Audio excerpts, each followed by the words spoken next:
Well, I'm back with the third chapter now, chapter 3 of my Truth Triad. A triad to help you make a decision, transhumanism or posthumanism.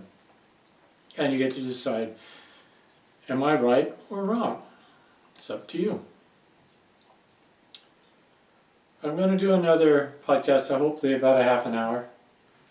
And I try to follow the clock, but I probably will run a little long.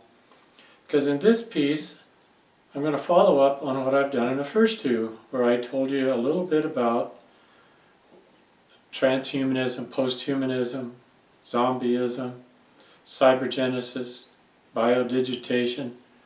I've talked to you a little about the difference between metaphysics and classical physics, quantum physics, monadology. I've given you an introduction to this problem. I'm going to tell you a little bit about how it comes closer home to you. Now, I think I'll start with something I mentioned earlier, and I had a little trouble. I'm so tired. I only got a couple hours sleep last night. I don't know if I told you, I can't remember very well about what I told you, but I'm in trouble health-wise and trying to get some things done because I want to provide this service as part of my legacy. That's why I'm doing it for free. Speaking of free, I want to talk about, listen to this phrase carefully, Christian corporate capitalist cronyism. Now there's a lot to be said about capitalism. There's a lot to be said bad about capitalism. Nevertheless, that's the system that the world is embracing for the most part. Because it encapsulates so much from an economic and a physiological, or a philosophical and a practical level, allowing for freedom and enterprise and all of those good things about it. But I'm not here to talk about the good things for the moment. I'm going to talk about the problem. It's that cronyism part. Now, years ago, when we had the companies, the business organizations, when they got too big and completely dominated a sphere of the economic system, the politicians broke that up. There's a lot of wonderful stories about that back in the early 1900s. But today, cronyism wins out. Big corporate wins out. They have now come to control government, not the other way around. I want to talk to you about this problem from a little different perspective that you've probably never heard. And in order to do that, I've got to explain something to you. It's a difficult concept again. Money. I don't know what you've learned about or studied it or think you know about it. I'm not talking about accounting. I'm not talking about what you think you know about banking. I'm going to tell you a little about corporate cronyism. It's fact, not conspiracy. Money is energy. It's a form of energy, just like other forms of energy. It can make things happen. The ability to do work. Money doesn't exist. You can't touch money. It's made up. Now, if you don't believe me, I'm going to give you an example. I'm going to try to make it quick. In 1913, a group of very powerful men met on an island, I think it was off the coast of Georgia, called Jekyll Island. In secrecy. It was total secrecy. Now today we know about it, we know how they got there, we know what they did there, we know the outcome of all that, and I'm going to tell you a little about that. Why did they meet there? Just so happens it's right before World War I. And these people met, and they were representatives from not just the United States, but some of these folks there had counterparts in Germany and other countries. And what were they doing there? These men, very, very powerful representatives of even bigger men, chose to depose the Constitution. They decided that the Treasury wouldn't be the source of controlling money in the United States. They decided they would control it, and control it they did. At the result of this meeting, they came back and worked with some politicians like President Wilson from Princeton, and using this political power, they formed the Federal Reserve. The Federal Reserve Act was passed by some names you don't care about. It's a long time ago. Nevertheless, what's important is that ever since then, the Federal Reserve, which is basically composed of 12 central banks representing regions around the country, who represent all the other banking interests, both directly and indirectly. The point is, they make money out of nothing. It's a form of energy, and they control it. And I'll tell you how they do it. They meet, these heads of the Federal Reserve. They're not part of government, by the way. The government doesn't control them, by the way. They meet. And they decide, they alone decide, with the help of cronies at this highest level of this pyramid of people, corporate leaders, they decide they need more money. How do they get it? They just write it with pen and paper and say, here's what we need, here's what we're going to do. Whether it's billions, millions, or more, and since 2013 it's in the trillions, they've created money out of nothing.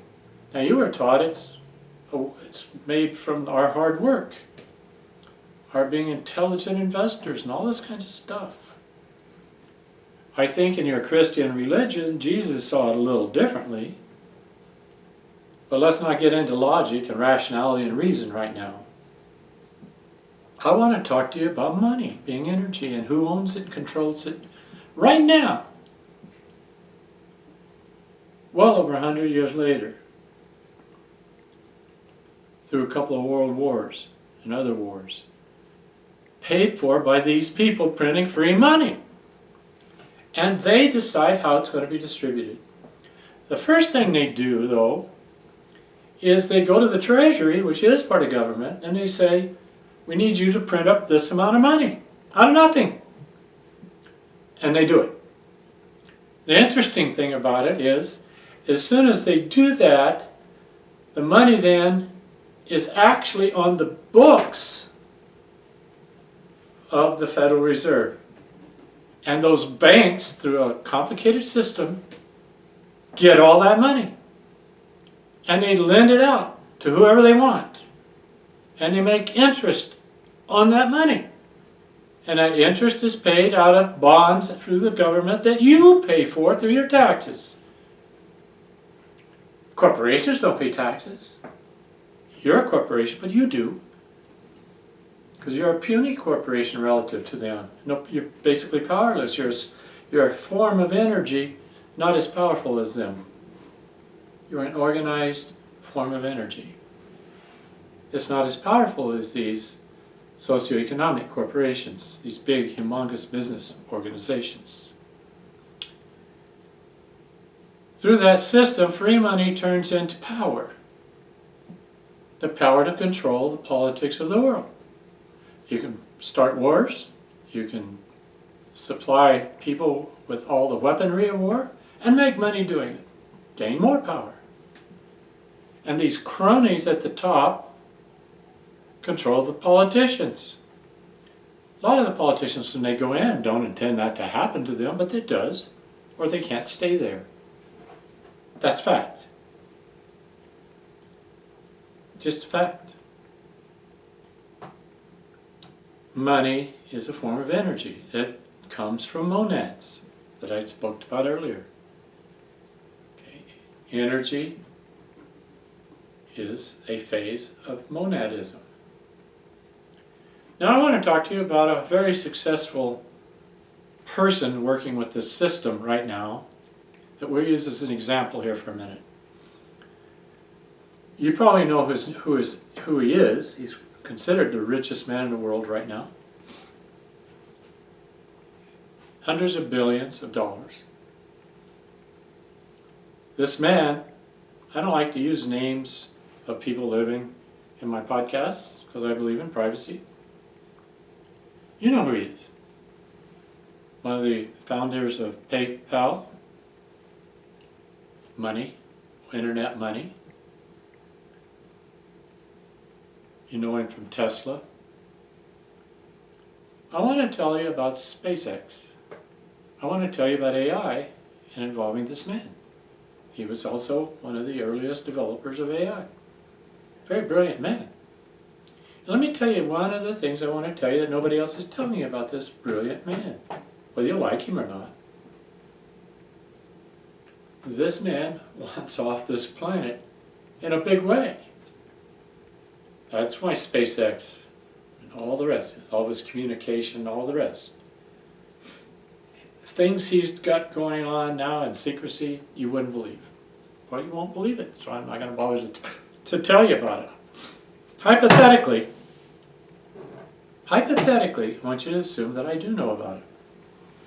They have eyes only, above top secret crypto clearance. This man's already doing AI and cybergenesis procedures.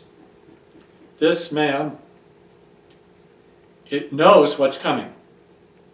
He knows about what I'm talking about is going to happen. He wants off this planet. You know why? It's going to get real nasty real soon. Because people, desperate people, zombies, mobs, wars, in a nuclear age, think about it, folks. This ain't going to be pretty. It's already happening in various parts of the world. Maybe you've never heard of the BRIC nations. Do you think they like Americans? Do you think they like what we've done with the World Bank and the International Monetary Fund and the Fed? Do you think they like about sanctions and Americans having that much power? And our allies and what they're doing in Russia, China, and around the world to try to control the world and create a new world order?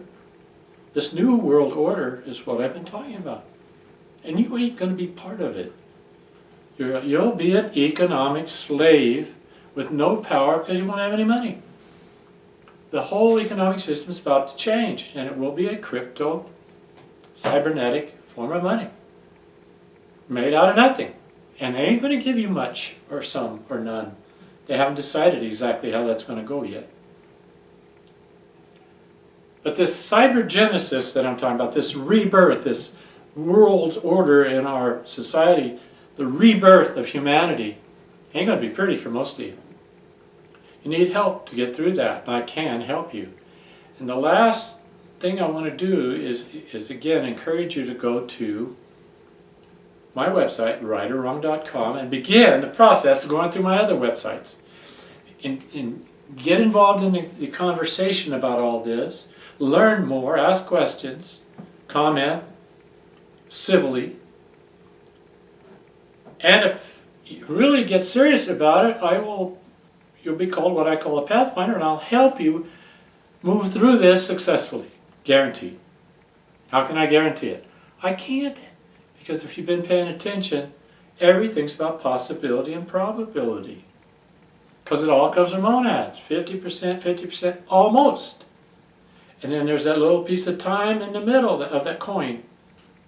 That little phase in between when it's not on and it's not off. It's not a photonic phase, it's not a gravitonic phase, it's time itself.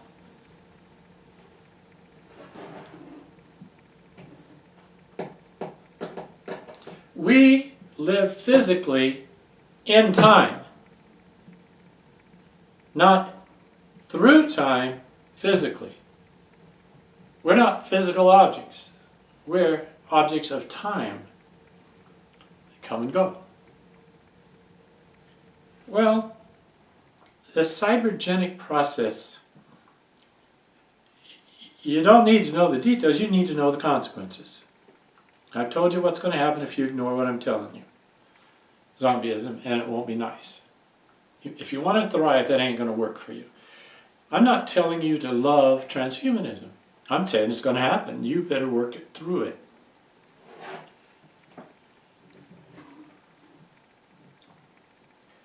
Biodigitation. That's a word I coined. Now, why did I do that? This process of digitation up through monads is what cosmic evolution is all about. It's what the more planetary evolution is all about. It's these parts of this corporation, which is you and a physical, all living things. It's a part of this corporatism that's developed now into this socio-economic corporatism, which I call, for generally good reasons, and it's not the only form, Christian corporate capitalism. Cronyism is a form of cancer. And it's what's leading to these wars and confusion, and it also helps guide these people in charge in their development and their race to basically end the human race, creating this biodigital form of life. I call cyborgs, because they're part machine, part human. And they control it, all of it, everything. So you want to talk about human freedom, enjoy it while you can. But you're free right now to learn more, be more responsible, and affect your outcome more positively with my help. And I'm willing to do it for free as long as I'm alive. And time is an issue. I want to talk a little bit more about what it means to be a cyborg. I want to talk to you a little bit about how that came about, and how, if you understand how it came about a little more specifically at the human level, you can learn what we have to do to fix it. I mentioned earlier true lies, like the fairy tales your parents told you that they thought would make your life better, make you a better person, or make their lives easier. But they're not true, they were lies, but they were things you believed at the time, them to be true. Well, as you migrate up through maturity, I'm hoping you don't believe all those fairy tales, Santa Claus and all the rest, tooth fairies.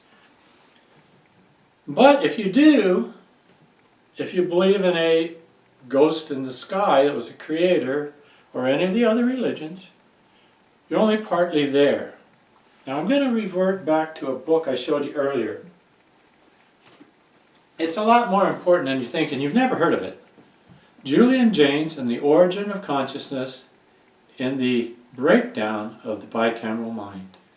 Well, that was the origin of this sixth sense of self that I'm telling you about, and made all of language and all the things metaphysically in the world possible for humans.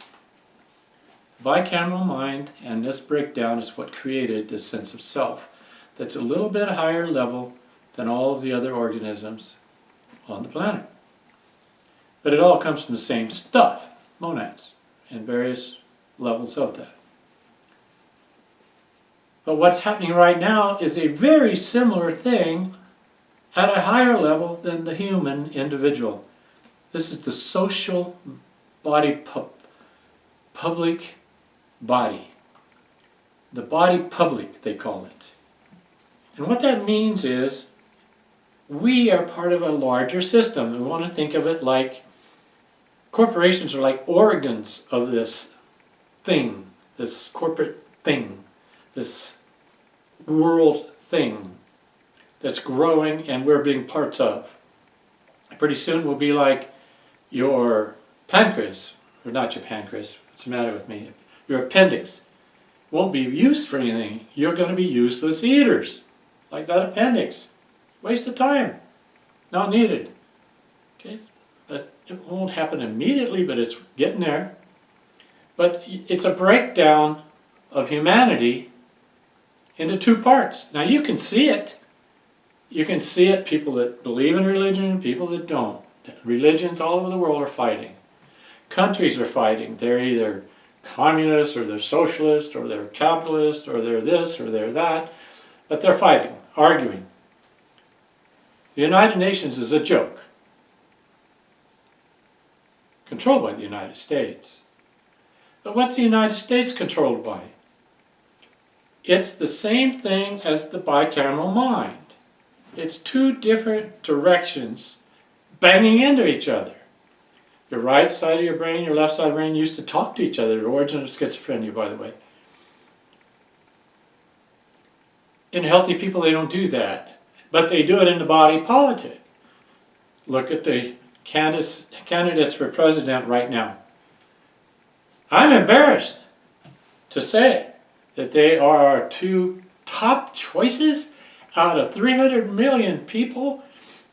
They're the best we can come up with to be president. The most powerful position in the world. One's a psychopathic narcissist, a liar, a criminal. For years and years and years, part of that moneyed criminality. Didn't pay taxes, doesn't ever answer to his criminal activity. His big corporate guy who taught him all this was the corporate lawyer for the mob for years, Roy Cohn. You guys are going to make one of these guys president, more than likely. Now, who are these two sides butting heads? Democrats and Republicans, conservatives and liberals. The bicameral social organism. You got to think of it as an organism. I had one of the smartest guys I ever met, and I was walking with him one day in Washington, D.C., actually right at the George Washington University campus. We were walking and talking. He was president of the Correctional Education Association, and I was president of the State and Federal Directors of Correctional Education Association. We were talking about stuff. And I was telling him about my theory here. At that time, I didn't have a lot of detail, but I was telling him about my theory of the body politic. And he said, Alan, don't talk about this in public. You will be ostracized, alienated, shunned. You will lose all your positions in government. Which happened, by the way, because I'm a bit of a rebel. The red, get it? Fiery. The red, I'm a rebel. But I broke this out because it affects all these poor, disadvantaged people who don't have a fair break. In my book I wrote in 2006 that I talk about success guaranteed, I talk about the definition of justice. That's what I'm talking to you here about, justice. But justice isn't defined the way you think of it. It's not defined in a courtroom or by the Constitution or any of these other things. Those are devices used to control people in the ways they want people to be controlled. They think it might make good citizens or good patrons or high profits. Nevertheless, the people that are doing it, these people that are doing it are lying to you. It's a system of true lies. And there's two sides to it. It's like that bicameral mind. There's a conservative and a liberal. In the world, same thing.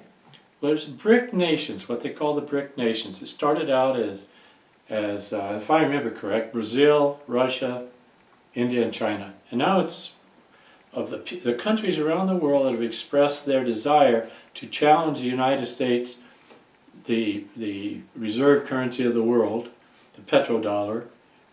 That's a whole nother story. You're dividing up against sides so we can have a world war again. The head of Tesla and SpaceX and all that wants out of here. He knows what's going to come with this war. Now he's going to make a lot of money off of it. But he'd like to be on another place other than this planet when all hell breaks loose. And it's about to. It's happening. Think of it this way, folks. I talk about a monad having two sides, the push and the pull, the building, the destruction, the construction, destruction. Everything, all of symmetry comes from monads. Okay? So does it in politics. So does it in warfare. There's always two sides. Games, we're taught that when we're little tiny kids. I love the game of baseball. Can't stand watching it. Too many rules made up by people who want to make more money off TV and all that. Can't stand it. Can't stand the salaries these guys are making, to tell you the truth. All the people that need help, and these guys are making it. I don't like the celebrities either, though. Now, that's just me. It's not fair. The definition of justice. Now, I'm going to tell you a fact. I'm akin to the man who wrote the book on corporate law in the United States. He was a lawyer from Texas. He literally wrote the book. It's been used all over the world. And his name was Charles Allen Wright. Now, I know corporate law. I've had a lot of law courses. I'm not a lawyer, don't want to be a lawyer. The reason I'm telling you this is the best definition of justice, and I do have a couple of degrees involving justice in education, in science. 3, I guess, degrees. Anyway, the best definition of justice for the context of what I'm talking to you about here today is to each what is due. Now, how and who determines what you're due in every situation? Well, we have rules for that in the criminal cases, and we have civil cases as well. But what about this metaphysical, humanitarian crisis sort of way?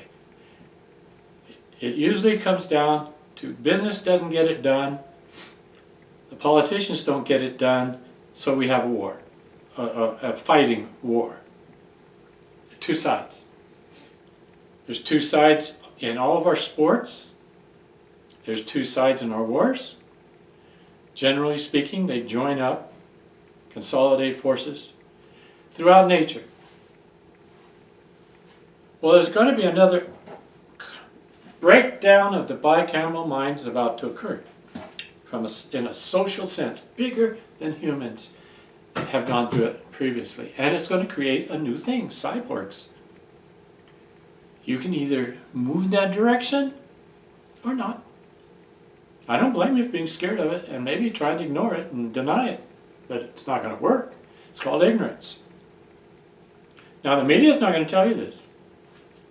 The politicians aren't going to tell you this. Almost nobody else knows about it. I'm telling you about it. And maybe partially because I'm about ready to die. What can they do to me? Hurry it up a little bit? That's already been tried. Trust me, if you looked at my biography and you looked at my bona fides, you would see things I've done that you wouldn't believe. Prove it all to you, I got all the evidence. I can talk to you about it if you'll join the conversation. And I can help you do something about it. This isn't just talking about what's wrong. This is right, telling you why it's wrong and what we can do about it. Now, to get into the detail of all the things you can do, you have to go on my websites, and here's why. I can tell you certain general things and guide you towards making specific decisions relative to you and what you want. Because if you matter in this world as a human being, what you want matters. You should be able to get what you want. That's what this is all about, Success Guaranteed. I can show you how to get what you want. I've helped states, the largest state in the nation, basically it would be the 9th largest country, California. I helped them get out of a multi-billion-dollar lawsuit. They've been in for 10 years. I did it. I have letters to prove it from the governor and others. I did the same thing in Arizona, and it was regarding education and government and money and who was in control. I know the system and I beat it. Can prove it. I've held a lot of positions, done a lot of things, and I'd like you to learn to trust what I'm telling you and go further and find out for yourself.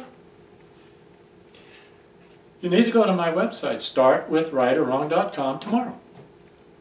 Tomorrow would be the 2nd of July. Today's the 1st. I wanted to wind up getting all of these chapters of my initial podcast done before the 4th of July, my birthday. I will finish up another triad tomorrow, and then the last triad I'll do on the 3rd. Why do I like triads? Well, it comes back to Tesla a little, and it goes to mathematical theory. And it goes to the idea of 3, 6, and 9. 9 I like because of baseball and Tesla. 3 is triads. I believe in that holy trinity, the monad. 6, I don't really know. It fits, and Tesla knew more about it than I could ever know. But it has something to do with the geometry of the way things work. Buckminster Fuller knew a lot about that with tetrahedrons. Pythagoras knew a lot about that for mathematics. And he was a genius. He has a lot of derisive press, but he was a genius. He was not favored among the religious. His religion was mathematics. Another polymath of his time.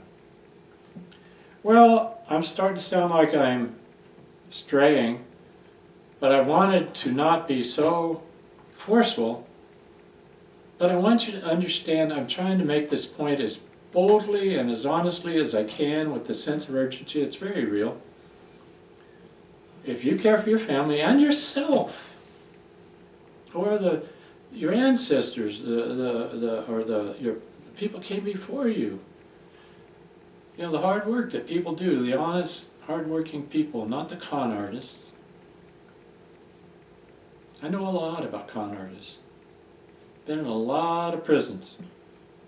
Talked to a lot of people. Talked to a lot of people all around this world at all levels. And I'm here to tell you that I can help you if you want it. If you don't want it, I wish you good luck. You're going to need it. I won't be here. I'll be here for a while. And I'm trying to develop some people along that will follow in my footsteps and help others. I welcome you to be one of those people. Just go through the conversation with me. We'll see where you're at and what you want to do, and I'll help you do it. I use last thing I want to say today, in my Pathfinder project. Now you got to understand, I'm a strategic planner. That's why I had the success I've had in education and government and the rest of it. I've made corporations and built corporations and multi-million-dollar budgets. I've had success and a few failures. I learned along the way. You to know a little bit about the Pathfinder project here, just a little bit. I'm going to tell you a lot more about it in that next triad of these episodes of this podcast, be numbers 4, 5, and 6. The Pathfinder project is built upon strategic planning. Now, I am an expert in strategic planning. That would be my specialty.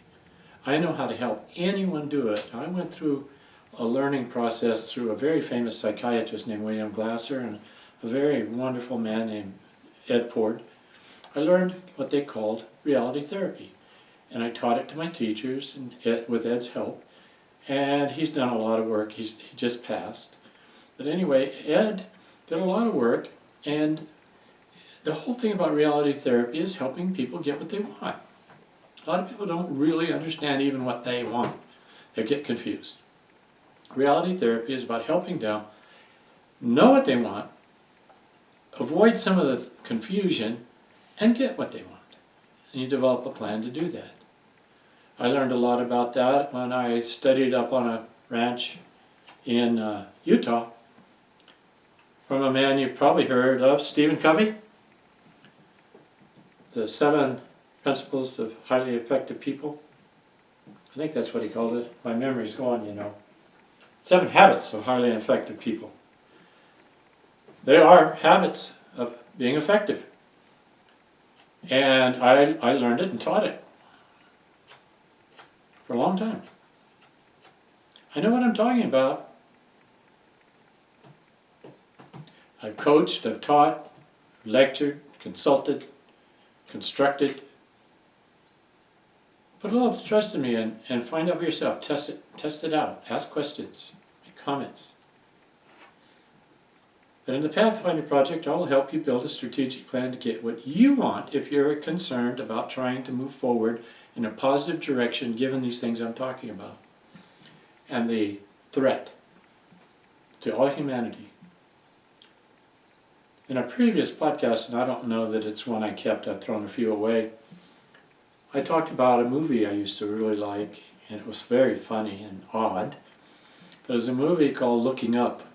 It wasn't too long ago, but it was a movie about an asteroid or some body coming towards Earth. It was discovered by people that probably got lucky, but nobody believed them when they said it was an existential event coming, and they couldn't get anybody to believe them. And it was a movie about that, and about ignorance, and about the difficulties that came about around that. And it was such a funny movie about the human condition. I would suggest you see it. I don't remember all the actors. I don't remember their names right now. But some of the most famous actors and actresses are in it. Look into it. Looking Up. You can find it on Netflix probably, or Prime, or one of the others.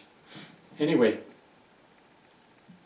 the situation is scary, and you should be a little nervous and scared about it. Or you can just, he's a funny man. He's crazy as a loon, but he's funny.